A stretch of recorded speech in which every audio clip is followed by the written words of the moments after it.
didn't start this, but you I are. did. Okay, You okay, just have okay. to join. Yes. So welcome. Sorry. Oh boy. All right. Dead air, it's called. In We'll show be business, right they back. say do not have too much dead air. Oh, the show must go on. That's what That's they say. right. So thank you for those that just connected. We have my beautiful wife on Clubhouse. Always a pleasure to see your beautiful face, love. I'll be home soon. So a great topic, Jeff, Gabriel, Mike, Steven, everybody's here. We have a great topic, another great one. Stop collaborating. Stop what you're doing. Stop the collaboration. Keep it all to yourself. That's what you should be doing if you want to fail. Next right. 100%. Yeah, one example we spoke about yesterday off camera was presidents of countries or Yes. It's true. top CEOs. They'll actually travel far to go meet other leaders, other business owners, as Gabriel is yawning away beside me. He's tired. It's the 10 weeks of the challenge. But if it's that Exactly. important for presidents to fly all the way to another country to have a face-to-face conversation and to just talk about different things and get to know someone, to have better collaboration is what it is. It's building relationships. It's building a connection. So when you have a problem with something or someone, or if you're trying to get somewhere, it's much easier. It facilitates it if you've had the conversation, if you've met them, if you know them. It's the same in your business. So it applies to suppliers, it applies to clients, it applies to collaborators. And so when we're dealing with real estate brokers, there's always, or most of the time, there's going to be some collaborators. I think it's a great idea for everybody to just get to know the other brokers in your industry, not just as a transactional thing, but as a relationship thing, so that it's going to facilitate a lot the growth of your business. Gabriel, give us more examples, because you deal with brokers. You hear the stories. Let's not go into the negative stuff, but what about the positive stuff of collaborating? Anything you've heard? Or Yeah, you actually hear quite a lot of positive stories for brokers that not only decide to deal with their clients and the potential clients on the nurturing side and on the selling side, but they actually do the same on the brokerage side. So they actually go and reach out to outside agencies, brokers. Most of the time on social media, it's the easiest way to do it in massive quantity. And really, they just celebrate their wins and, hey, good job. And when it's something personal, oh my God, this is so beautiful. Oh, the kid that this, that. And they start building, it sounds like if it's superficial, but it's actually, they are building a relationship with so many brokers, hundreds of brokers. And then because you never know who you're going to fall on for a transaction. That's right. And you want to have a pre-established relationship with them. As simple as a few comments on Facebook can do it. Yeah. But in a obviously frequent manner, you don't want to do it every 8 months, but it doesn't take any time. But also in a genuine. Genuine. No, Yeah, that's it a is good point. genuine because it's not. You're not. If you're just putting little clap emojis here and there, Like it's, me? yeah, I don't care. Well, you're doing it to thousands. No, but I do that. I do it a lot, Yep, actually, and 100%. I even got someone that doesn't like me because of that, because he thinks that it's, I don't know what he thinks, but I'm always encouraging everybody, even if they're not in my business, in my group. I just want the industry to shine, and I want to celebrate those that have little victories here and there, and why not?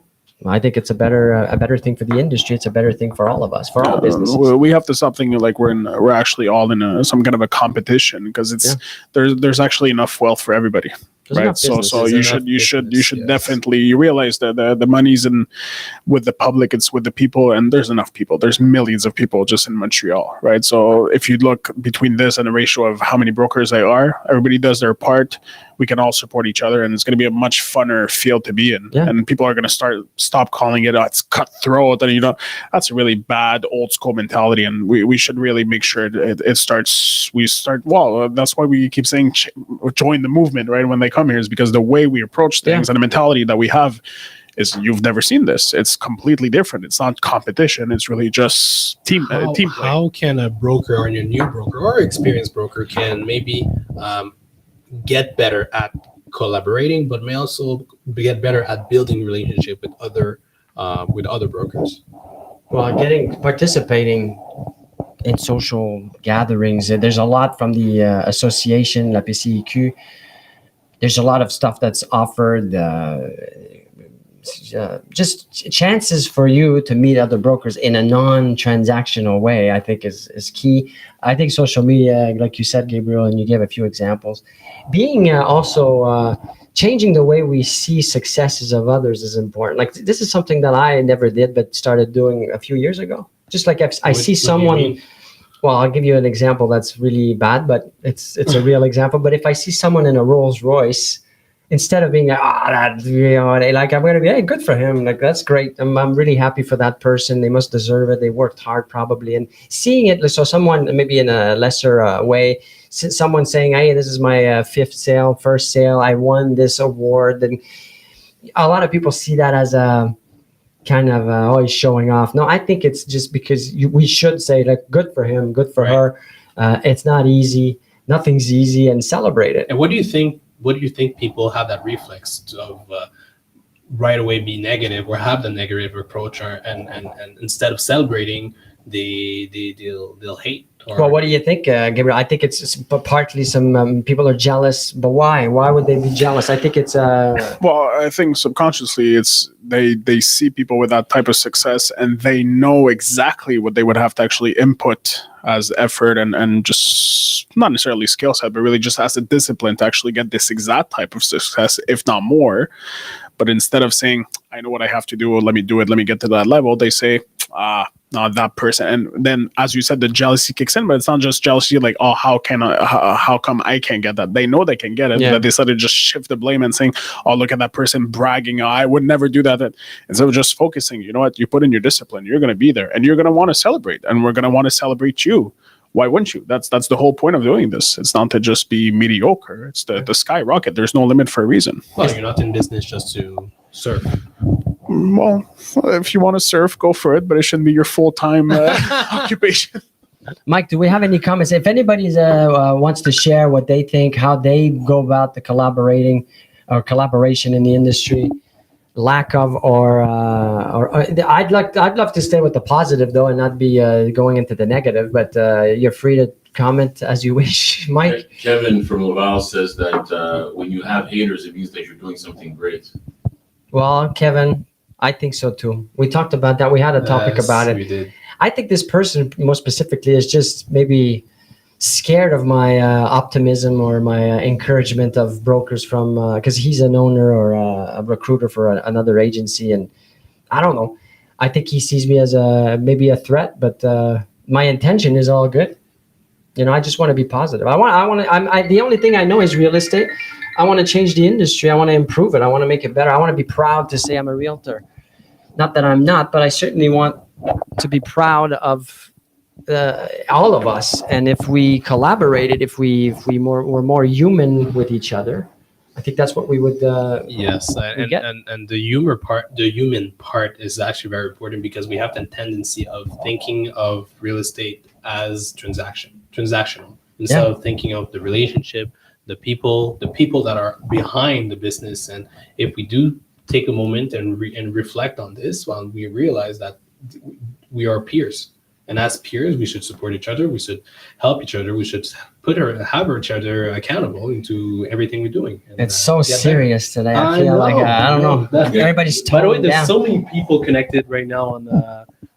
We have Instagram. Stephanie. Thank you for joining. We have my lovely wife Maria. What a team we are, huh? Always there to support and to help and to participate. Never here. Your wives, they just ignore you completely. Tristan, one of our brokers, thank you so much for joining. Tristan, if you want to comment, share. We have, I can't read the last name. Emation. Thank you. If you have any questions, we have Susan, our trusted mortgage broker. That now you're hiding, Stephen. That's great. So I can't read the comment. We see it on the screen. Oh, I don't think the public believes brokers are collaborating. No, I think you're right, and that's what we have to put some. We have to work on that. And but I do believe that we are as a group, not just us, Mellor Group, but realtors. I think there's a willingness. We talked about it a bit earlier. Yes. The brokers we've interviewed for the book project, we have the Voice of Real Estate Brokers. Oh, everybody said everybody. They came back to. We always had that question of what do you think we can do better in the industry, and they all were open just by participating. They know that that's their way to to make the industry better. We have my wife saying, do you think collaboration should be part of the curriculum in real estate schools? Mike, you've been in contact with some teachers. We have brokers that are teachers at different colleges. Is that something that's discussed? They do discuss collaboration as part of the curriculum. Yeah, I think there's some work still to be done and improvements like anything, but I think we're on the right way and the right path. The market that we're in certainly does not help because of the pressure that's put on brokers.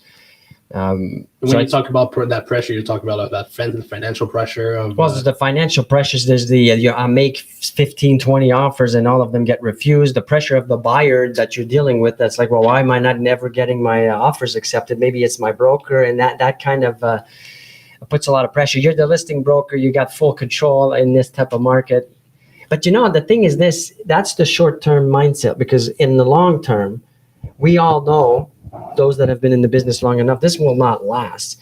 And then when it flips around and it becomes a balanced market, or even worse, a buyer's market, for those listing brokers, that the pages, the tables will have turned. So it's good to be collaborating with all brokers in any market, because we all know each other. It seems like a lot, 15,000 for the province, but it's not that much. You always see the same people. Mike, you have a comment or a question? Julie from St. Leonard is asking, do you think it would be better to go back to presenting our offers to the sellers? Oh, that's a good question, Julie. I hope everybody got that. Thank you, Julie, for the Gabriel, question. repeat the question for everybody with your baritone voice. Say it again. See, I knew he wasn't paying attention, so I wanted to put him on the spot. It's like in school. Yeah, it's like Gabriel. Sorry. Gabriel. Can you repeat the question, please? Julie's asking, should we go back to presenting our offers directly to the sellers as opposed to sending them to the internet? Well, now you've touched a nerve. In person or online for presentation of an offer, basically. That's actually very, very Why would you just shoot off your offer to the Now you listing got him broker? going. Yeah, Now you got this is a him going. sensitive topic for me. You're in business for yourself. You're representing a buyer. The buyer puts all this trust in you. You spend weeks, months, thousands of hours, maybe I'm exaggerating, hundreds of hours getting the buyer to like a property, to make an offer. And then you're just going to, at that critical moment, you're just going to shoot that off and leave the other broker to take care of your destiny and your business. I don't get that. Like, I go back to my example. Presidents. You're talking in a different type of market where, like, No, any market. Really? It's my business. No, but I mean, with COVID and everything that happened, Why it was would kind you- of No, okay, sorry. it Yes, Jeff. accelerated everything. I'm in not that saying to sense. take. And now today people are more into that. They continue in that trend, even though things are getting better. If you were selling a private jet because you were working for Private jet. Gulfstream or whatever, Yes. right?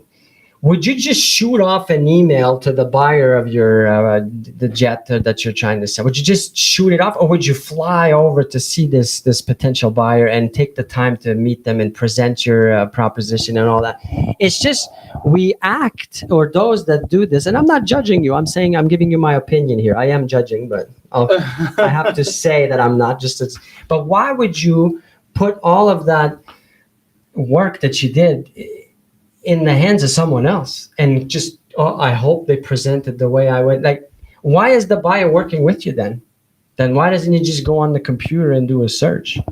And a more day-to-day example, even if you're the private jet might be more the extreme, but it's a No, good but I'm point. trying to make an extreme example so 100%. that I understand. We're not selling pens or coffee where you can just shoot off an email and, I hope they buy the coffee. But the It's- second you're trying to convince somebody, the best example I can think of that on a day-to-day No, I'm not is. convinced, man. I'm not trying to convince. Well, I'm no, trying if to. you're trying to if I'm trying to convince you of taking my client's offer, which is what you're saying, you can't just shoot I'm it not- off and hope for the best. Yeah, but I wouldn't use the word convince. I'm trying to understand the vendor's feelings and situations so I can better represent my buyer as to say, look, this is how they feel. And I can't do that through an email. I can't do it if I just shoot it off to the listing broker that I don't even take the time to know. And I don't know if he's acting on the best behalf of my clients. Let's think a minute. Is he really, he or she? They're representing the seller. So I need to be in front of the seller. I need to talk to the seller. Right. My buyers are paying me so that I can better understand what's the seller's situation so that I can represent them correctly and get them to get the house of their dreams and to facilitate the whole thing. That's what the definition of a broker is. If I'm just doing showings and I'm shooting off emails and hoping that my offer gets accepted, is that a broker? Because like That's a today's sales rep. Not even. It's an admin rep. I'm taking orders.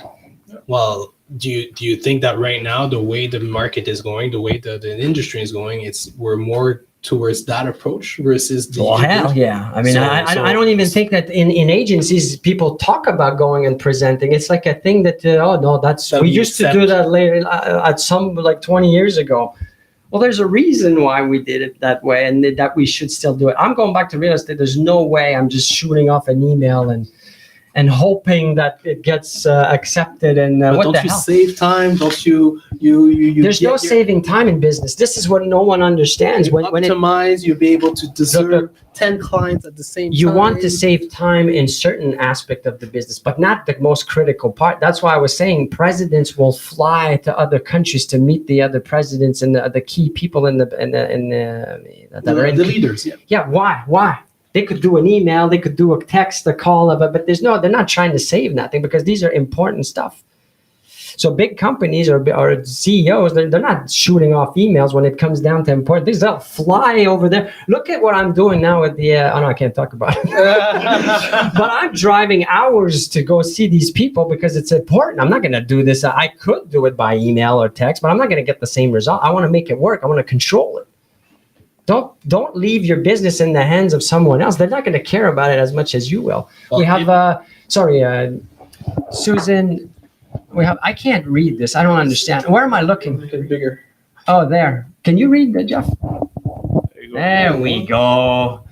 Totally agree from Nicholas Fusco. My man, Nick, you can't put your buyer's faith in the hands of the selling broker. All brokers should try to represent their offers to the sellers. There you go. See? Thank you, Nick, for saying that. Now, this is someone that's been on the field and is doing the work. I still don't get the email. Please correct me. Those that believe that I'm wrong, that we should be sending it by email, please write. There's no wrong answer here. It's my opinion. No, you're right, and it's fair enough to have that opinion and to share and to share it. But Gabriel, you're on the field, or we're on the field. Like, what's your thought? Did you do it? What are the obstacles? I would tell you the times that the brokers from the hundreds that I actually meet with, the main objection that I have is that even when the client says, oh, but why don't you do it in person? And they have the same mentality as what you just said, is they say, oh, but that's not the market right now, right? There's 15 offers. They're not going to accept it. But at the end of the day, are they really, as you said, are they paying you to do click email? Because they could do that on their own, or they could go directly through the seller at that point. Scared it's going to end up to be like that, though. Exactly. So at one point, people are going to ask, why brokers? Well, I think so. That's right. I'm scared for that, for real, because if I'm the buyer, if I'm the public, and that's how I'm being represented, I'm going to say, well, look, you know what? I'm going to do it myself. Let me go and see the seller and negotiate and do what I need to do, because I'm not. It was funny that you used the private plane example, the private jet, and so on for sales. I actually have somebody in my direct family that's doing exactly that as a job. Yeah. I'll skip the companies and so on for exposure. But wait. He's a representative He's of a a company? sales rep for private jets, Okay. for a particular area and so on. And what he was telling me is that there's not, and it completely supports your point, there's not one meeting, even if it's to discuss a little thing on the bill, nothing on the phone, nothing by Zoom, everything's in person. He will fly out all over the world again and again and again just to close that person, because that's the only way to do it. Yeah, it's an extreme example, but it shows you to whatever level you want to get through. You know, like that's brokers, the way to do they struggle and they complain about the struggling of their real estate business. What are you doing again? But they just shoot off an email. Look, you're not going to become successful in life by just sending emails, or else everybody would be very successful. You got to look at it. Well, why am I getting paid? What's my role? What's my responsibility? Instead of sending email, because Steven's mentioning there's apps that what would you say? They try to remove the real estate agent from the equation. That The apps are trying to become the middleman, right? The apps are becoming the middleman. Exactly. Well, AI will replace if that's your approach. that's what it is. It already exists. You're right. Exactly. You can have automated. I pick this one. Please send my offer. I mean, what the hell? So, anyways, if anybody's interested in learning more on how to actually go about doing it and presenting your offers, just DM me. You can text me at 514-443-6466. Any questions, anything you want to meet, you want a consultation, I do that. You don't have to be in real estate, but any business, small business, large business, medium business, illegal business. No, I'm kidding. I feel I'm gonna have to be the one taking those. Don't forget you're involved in I'm groups. kidding. And don't forget. We have another comment. Nick, presenting an offer also creates an impression to the seller instead of just being another email. Absolutely. All right. So if we have any comments, questions, The contest. let me know. Oh yeah. Well, maybe you want to. So let's talk about the contest on our 100th episode.